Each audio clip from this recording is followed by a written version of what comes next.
Welcome everyone, may we have your attention, please. Your tour is about to begin. Hi, I'm Emily. And I'm Brianna. On behalf of the Baha'is of Jackson County, welcome to a special celebration of the bicentenary of the birth of the Bab, whose name means the gate in the Persian language. Baha'is believe the Bab is an independent prophet who is the forerunner of the Baha'u'llah, the prophet founder of the Baha'i Faith. His mission was to prepare the people for the appearance of He whom God shall make manifest. Baha'u'llah, you could liken the Bab to John the Baptist, who prepared the people for the coming of Jesus Christ. The Bab was born 2 centuries ago in 1819 in Shiraz, Persia, which is now Iran. His is a story at once dramatic, inspiring, thrilling, and historic. It begins the fulfillment of the prophecies of the revealed religions of the past while heralding a new era of unity of all humanity. When you walk through these doors, you'll be transported back to the 19th century, a time when outmoded customs and superstitions were running smack into a period of technological advancement and enlightened thought. And when Persia, a once mighty empire known for its art and poetry, its learning and sciences have fallen in disarray and decadence, into corruption and cruelty. But we begin in Baltimore, in the question as old as the Bible.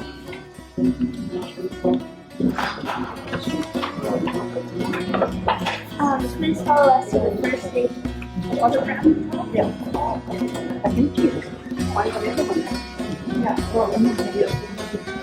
A little bit bad inside of this.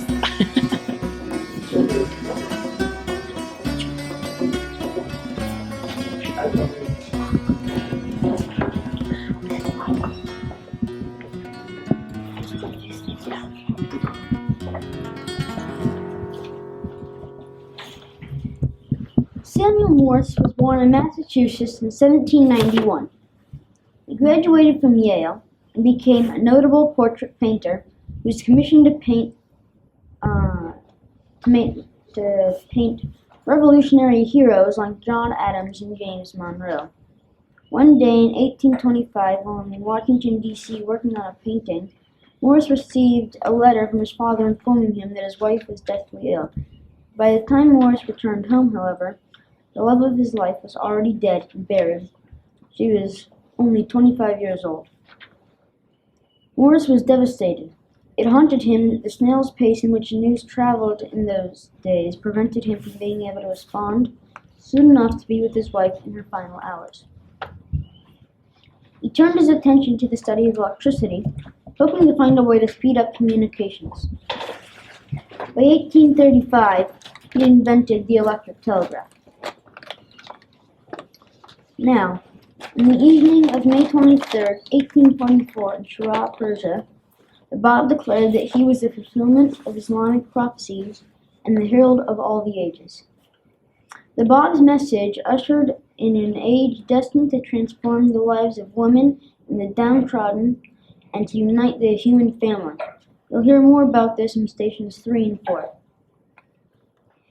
The very next day, May 24, 1844, Morse set up his telegraphic sounder in Washington, D.C., while congressmen and other witnesses watched with anticipation and marveled at his strange machine. The moment of truth came when Morse turned to Alfred Vail's associate in Baltimore. These words found in the Old Testament Numbers 23:23. What hath God wrought? This significant discovery launched a worldwide communication revolution destined to help unite the human family.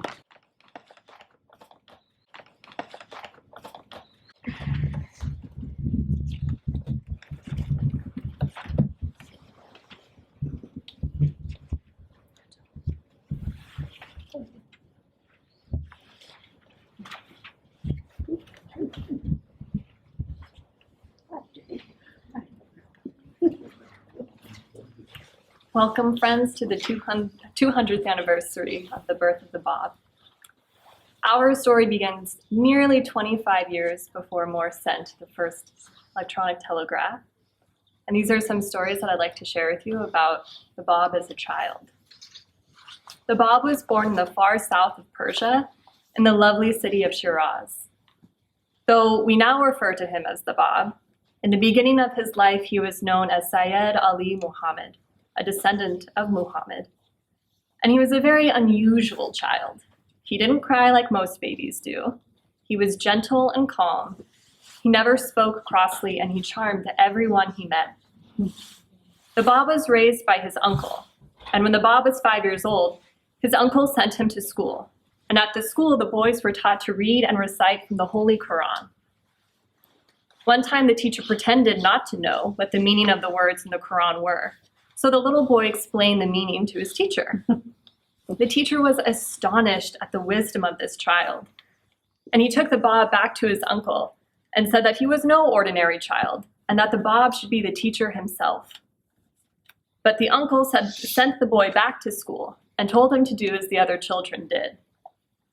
So when he returned to school, he still continued to offer explanations to advanced religious students and teachers about puzzling questions that they could not explain themselves. While the Bob was growing up, in his household lived a servant named Haji Mobarak, who originally came from Ethiopia. Haji Mobarak played a special role in the boy's upbringing. And in a prayer, the Bob refers to Haji Mobarak as him who raised me on thy behalf, whose name is Mobarak. Mobarak assisted the Bob for several years, and when the Bob was older, he helped him with business affairs and also accompanied him on pilgrimage. But during his childhood in particular, the Bob praised Mobarak for making him a precious toy of a bow and arrow. As he grew, he especially liked to spend time praying.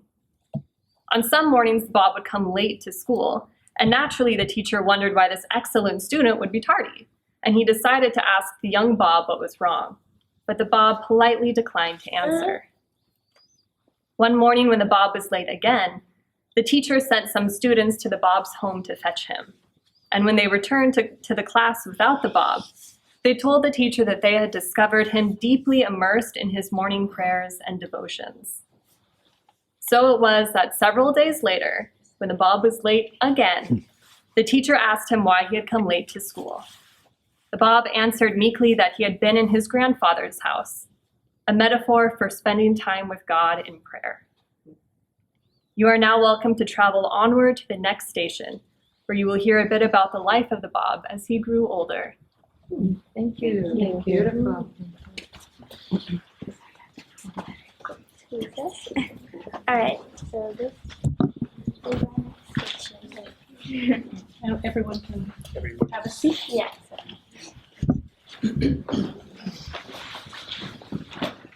I will refer to the Bob as the Bob, even though, as we heard, he was born Sayyid Muhammad Ali. Sayyid meaning that he is a descendant of Muhammad. The Bob had 3 maternal uncles who were all merchants.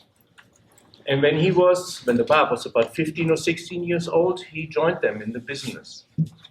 He became a merchant just like his grandfather, the Prophet Muhammad, had been. Soon the Bob moved to Bushir, an ancient trading post in the Persian Gulf, a dusty and very hot city. The Bob specialized in trading in fabrics and fabric dyes, especially indigo, which was imported from India. He was renowned for his fairness and generosity and integrity in dealing with his trade partners. There's one story where he was commissioned some goods to sell them, and when the owner of the goods returned after months from pilgrimage, the Bob gave him a higher price because he said, that's what I could have gotten instead of what I actually got for it, which was really not common practice amongst merchants then and not even now.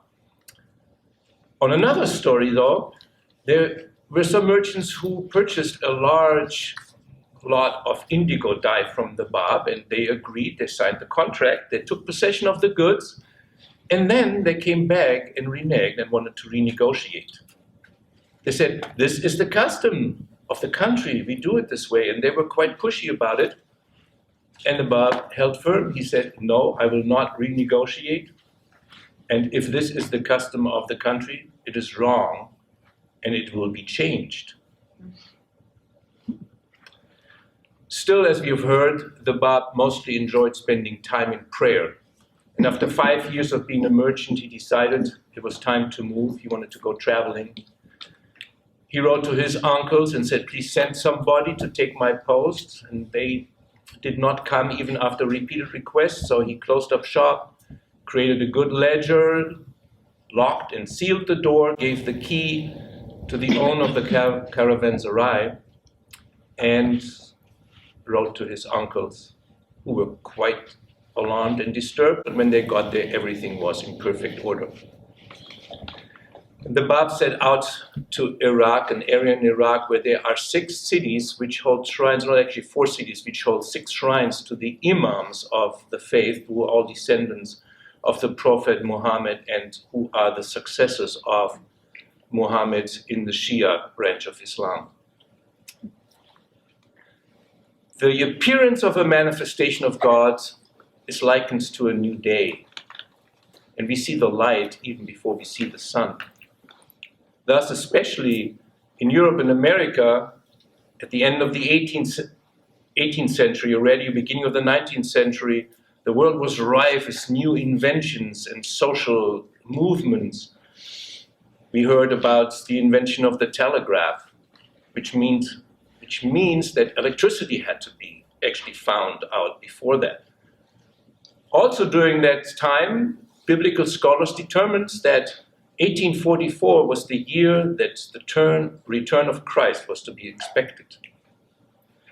In Islam, there was also expectations of a promised one to come, yet the timing was a little bit more vague, as I understand. One teacher who lived in Karbala, which one of the cities that the Bab visited, Sayyid Kazim was his name, taught that the appearance of the promised one was imminent. Actually, that he was alive amongst them then. And upon his passing, at the end of 1843, Sayyid Kazim didn't appoint a successor, but he instructed his disciples to spread out in search of the promised one. So the Bab traveled for about 7 months, then he returned to Shiraz, and a year later, he was married to a childhood companion of his. For years they had played together. She was a second cousin twice removed, whatever that means. Distance, there's no real blood relationship. But then for years they couldn't actually see each other. That was the Islamic custom too, that women and men after a certain age didn't get to hang out together. Her name is Khadija Begum, and she had a dream wherein Fatima, Prophet Muhammad's daughter, appeared and asked her to marry one of her sons. And the day after the dream, the Bab's mother came, and actually, just like in the dream, kissed her on the forehead and chose her. The two married, they were very much in love, and a year later, their first child was born, who did not live very long. The Bab consoled Khadija and encouraged her to accept everything that God ordains, and he assured her that their son was in paradise with Fatima. Khadija knew that her husband was different than other men, but she didn't quite understand how until one night when the Bab had left their room, and after a while she got concerned and she stepped out and she saw a mysterious light radiating from the upper room of their house. This is the upper room of the house of the Bab. She went upstairs, and there she saw him standing in the middle of the room, hands raised up, tears streaming down his face, and this mysterious light radiating from him. She stood transfixed until the Bab motioned her to return to her room. The next day, he very, very, very kindly spoke with her and told her that he hadn't really intended to see him in this state, yet God had willed so that there should not be a shadow of a doubt in her heart. One other person who recognized the station of the Bab was his beloved servant Mubarak, who knew intuitively before the Bab declared himself officially. As I mentioned, Syed Kazim had instructed his students to go out into the world and search for the promised one. One of his disciples, his leading disciple, Mullah Hussein, did so. He prayed and fasted for 40 days in an abandoned mosque in Iraq, and then he set out to Persia.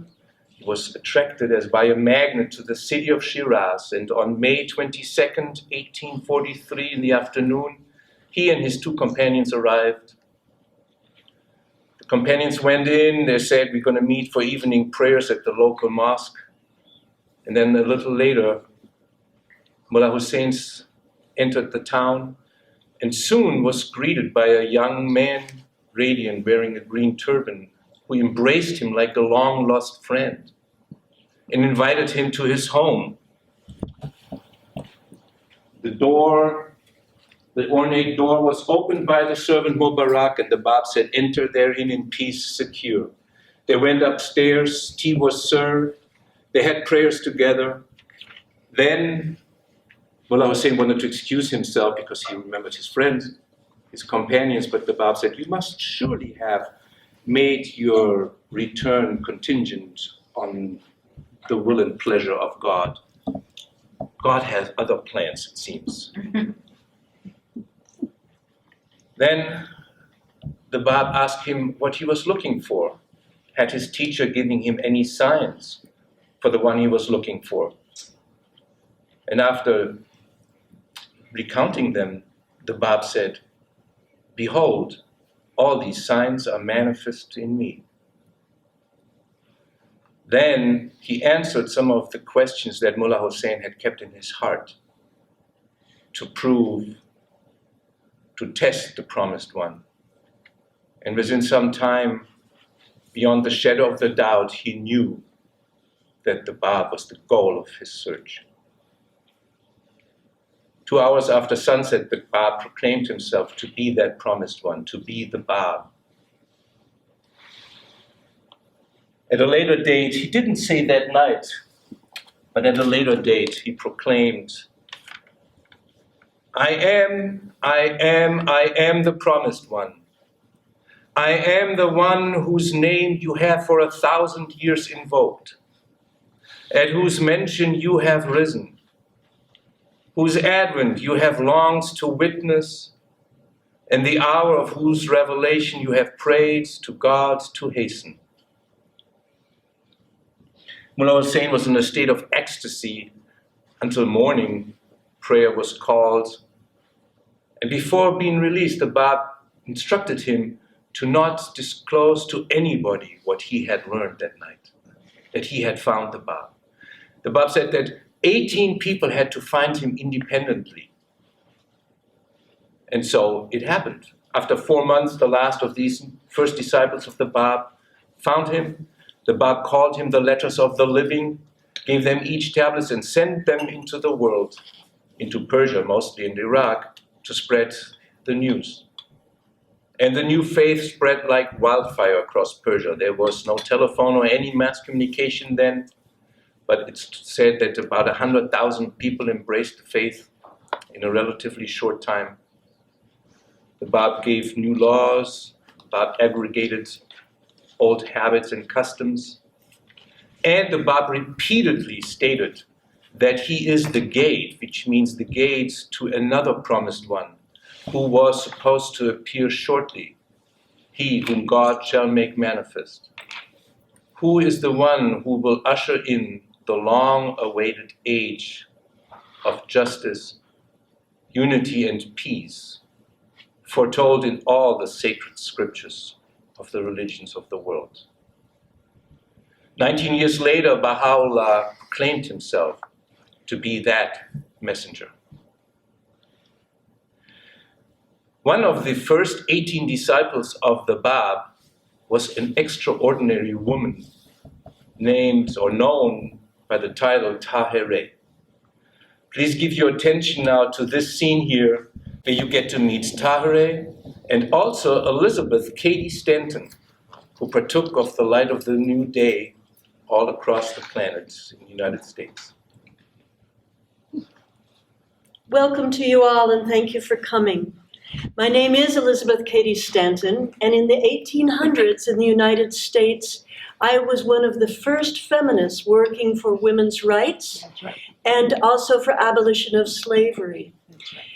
It is our dearest hope that in this century and in this age, all of you are also working to advance the efforts that we began so long ago.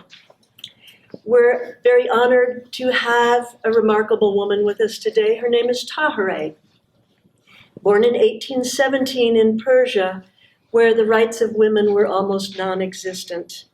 She was the first woman believer of the faith of the Bab and the first known feminist in that country. Peace be upon you. My name is Tahereh, but my given name was Fatima. I have several titles, including Qurrat al-Ain, meaning solace of the eyes, and Zareen Taj, meaning crown of gold. When I first became a follower of the Bab, I was given the title Tahereh, the Pure One. We are so looking forward to hearing about your life and your beliefs. In Persia in the early 1800s, women had no rights. We were not allowed to be educated, nor could we work. We lived at home with our families, and we took care of them. Things were not much better in the United States, not vastly better. Women also were not considered to be worthy of education and were not allowed to attend college or speak in public.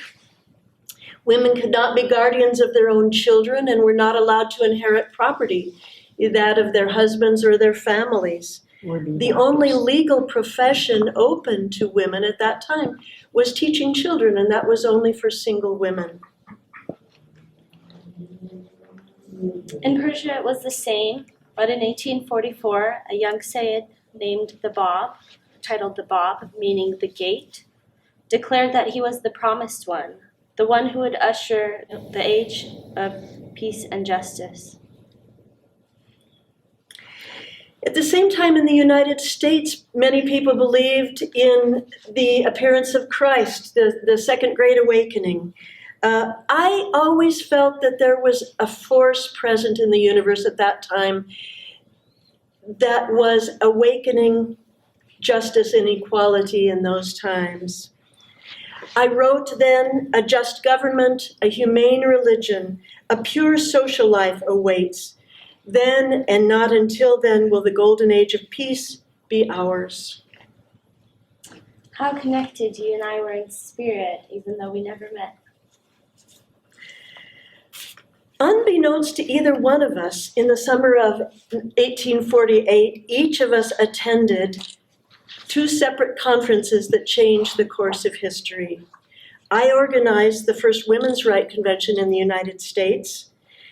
This convention launched the women's suffrage movement, which did not come to a result until 7 decades later, when women were given the right to vote. The very same summer, in Persia, you also attended a conference. Yes, the conference at Badasht. The conference was the promulgation of new religion, the Baha'i Faith, and the importance of equality for men and women.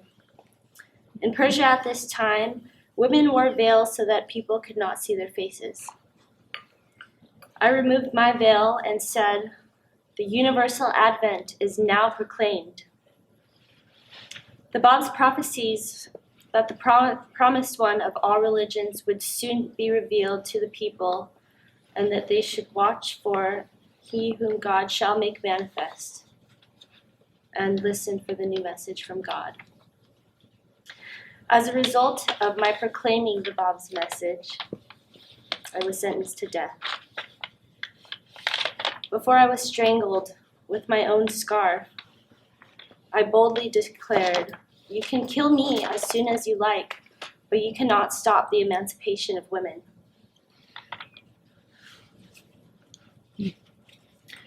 We never saw with our own eyes the fruits of our efforts. I was vilified for my work, and you were martyred. And yet, that inevitable force has moved forward and progress has been made. And those here today in this century stand on the shoulders of those of us who did that work back then. And the world is continuing to advance. It is the beginning of a new age with a new religion whose principles include equality for all people, especially for women. I would like to share a poem which I wrote with you all. Please take it to heart. Let warring ways be banished from the earth, from the world. Let justice everywhere its carpet throw. May friendship ancient hatred reconcile. May love grow from the seed of love we sow.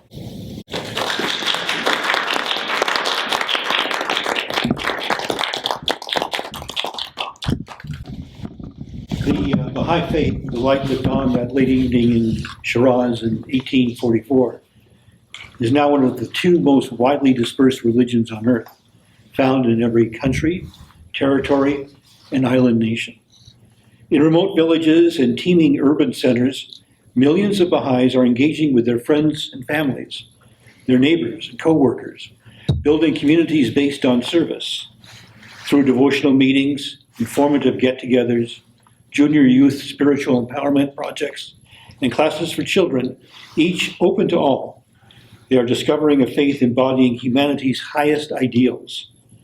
Unity on a global scale is possible.